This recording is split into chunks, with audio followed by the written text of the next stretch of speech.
To the other side. 27 نومبر کو اجلاس بلایا گیا پارلیمنٹ اوور آل. مجھے بتائیے 28ویں آئینی ترمیم 27 نومبر کو آ رہی ہے؟ جی بالکل نہیں آ رہی. 28ویں ترمیم کا ابھی مستقبل قریب میں نیئر فیوچر میں کوئی امکان نہیں ہے. جو انفینشڈ ایجنڈا 27ویں ترمیم کا بقایا رہ گیا ہے اس پہ کام ہوگا, کنسنسس پیدا کیا جائے گا جو کہ ابھی چند دنوں میں تو ہونے والا ہے نہیں, اور اس کے بعد 28ویں ترمیم کے بارے میں سوچا جائے گا. یہ جو اجلاس ہیں یہ ہمارے روٹین کے اجلاس ہیں جو اسمبلی کا کیلنڈر پورے سال کے شروع میں جاری کیا جاتا ہے. یہ تاریخ اس کیلنڈر کے مطابق ہے اور سینٹ کا اور اسمبلی کا اجلاس الگ الگ ہے. یہ کوئی کٹھا اجلاس نہیں ہونے جا رہا. اچھا, یہ obviously it's not a combined session, it's a separate session but on the same day. یہ بتائیے گا کہ 27ویں آئینی ترمیم کے انفینشڈ ایجنڈاز کے بارے میں آپ نے بات کی ہے. کون سے ایجنڈاز ہیں ڈاکٹر صاحب جو ڈسکس کیے جائیں گے؟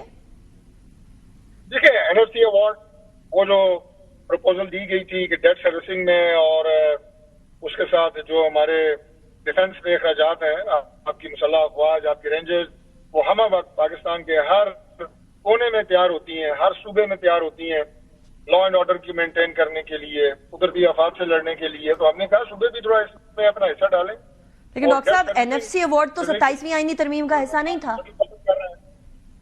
جی, NFC ایوارڈ تو 27ویں آئینی ترمیم کا حصہ نہیں تھا, اس نے تو 28ویں آئینی ترمیم کا حصہ ہونا ہے نا. میں آپ کو عرض کر رہا ہوں کہ انفینشڈ ایجنڈا آپ نے پوچھا ہے نا, تو یہ انفینشڈ ایجنڈا ہے. سو انفینشڈ ایجنڈاز جو ہیں وہ 28ویں آئینی ترمیم بنائیں گے. Am I correct? جی جی, میں تو یہی کہا, آپ کو اسٹیٹمنٹ شروع میں یہی دی ہے کہ وہ جو انفینشڈ ایجنڈا جو کلاسز رہ گئی تھی گورنمنٹ نے پروپوز کی تھی لیکن اس پہ کنسنسس پیدا نہیں کیا جا سکا تھا.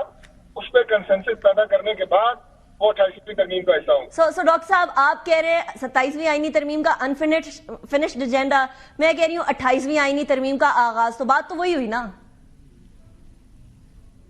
جی, کان کو ادھر سے پکڑیں یا ادھر سے پکڑیں, بات وہی ہے. تو چلے, میں نے 28ویں آئینی ترمیم والا کان پکڑا ہے.